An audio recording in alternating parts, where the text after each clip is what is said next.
तर मी काही एवढी एडिटिंग वगैरे करत नाही. जे व्हिडिओ आहे ते डायरेक्ट अपलोड करते आणि जे व्हॉईस आहे ते मी म्हणजे व्हिडिओ सुरू असतानाच व्हॉईस पण देऊन टाकते. आणि म्हणजे काही काही असं असते ना की अगोदर रेकॉर्डिंग करतात आणि नंतर व्हॉईस देतात. तर ॲक्च्युली मी तसं करत नाही, डायरेक्ट देते. तर काही बोलण्यामध्ये जर काही हे आलं तर समजून घ्या प्लीज. तर तसं समजूनच घेतील. तर हाय हॅलो नमस्कार. आजचा दिवस आहे 3 आणि रंग आहे निळा.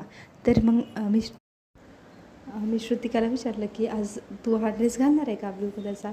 तर ती म्हटली हो घालणार. ती घालणार म्हणल्यानंतरच मी तिला ड्रेस घालते. कारण कसं आहे त्यांच्या पण मनावंच वागलं पाहिजे, नंतर मग खूप चिडचिड करतात ते.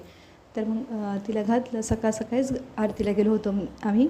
आणि सकाळच्या आरतीला एवढं काही कोणी नसतं आहे, कारण जास्त गर्दी नसते. महिला मंडळाला काम असते आणि बाकी पुरुषांना पण ऑफिस वगैरे असते ना, त्याच्यामुळे सकाळी गर्दी नसते. सायंकाळी खूप गर्दी असते. तसं तिनं दुसऱ्या दिवशी पण रेड कलरचा ड्रेस घातला होता, पण तिच्या मनावर असतं. तिनं काही एवढे फोटो वगैरे काढू दिले नव्हते, पण आज थोडे बसले होते व्यवस्थित. तर तिच्या मनावरचं असते सगळ्या गोष्टी. तर मग त्याच्यानंतर मग जेव्हा आम्ही घरी आलो तेव्हा कसं व्यवस्थित तिचं ते बँगल्स वगैरे काढून ठेवत आहे आणि घरातला पसारा पण आवरत आहे. खरंच लेकरांच्या काही गोष्टी मनावर असतात असं तर म्हटलंच ना. तसंच आहे तिच्या मूडवरच.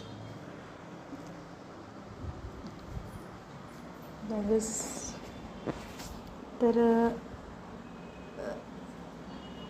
वा मम्मीच्या स्टोलची पण कशी मस्त होती.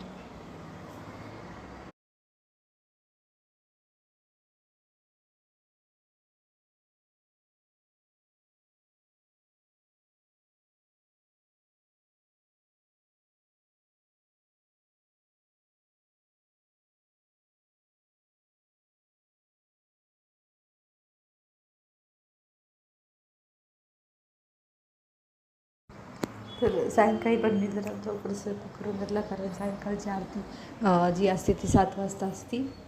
आणि तोपर्यंत एकदा असं एवढं पसारा काढून बसली होती ती.